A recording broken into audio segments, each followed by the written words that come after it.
Cancer healer centre, a new beginning. दहशतवादी हल्ल्याला असं उत्तर दिलं जाईल की जग बघेल, पडद्यामागे कारस्थान रचणाऱ्यांना शिक्षा मिळणार. संरक्षण मंत्री राजनाथ सिंग यांचा इशारा. जम्मू काश्मीरच्या पहलगाममध्ये दहशतवाद्यांकडून पर्यटकांवर गोळीबार, 26 पर्यटकांचा मृत्यू. गृहमंत्री अमित शहांकडून मृतांना श्रद्धांजली.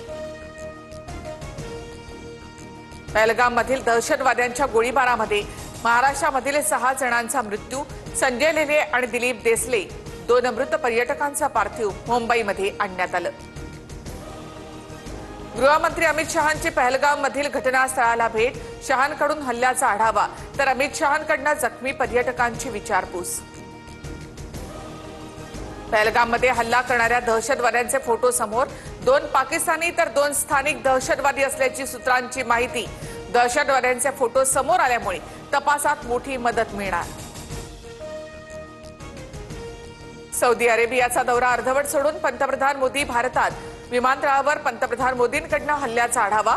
आज दिल्लीमध्ये मोदींच्या उपस्थितीमध्ये उच्चस्तरीय बैठक. पहलगाममधील हल्ल्याच्या पार्श्वभूमीवर उपमुख्यमंत्री एकनाथ शिंदे श्रीनगरला जाणार. शिंदे रात्री 8 वाजता श्रीनगरला जाणार असल्याची माहिती. संरक्षण मंत्रालयाच्या बैठकीनंतर घडामोडींना वेग.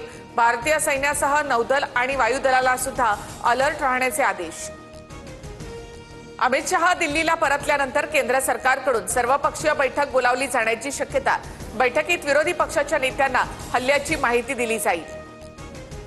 पहलगाममधील दहशतवादी हल्ल्यातील मृतांच्या नातेवाईकांना 5 लाखाची मदत.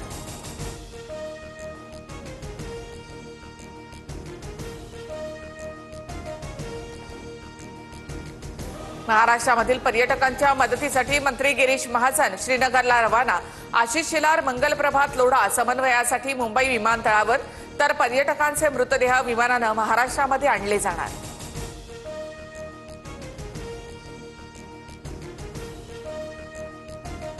Cancer healer centre, a new beginning.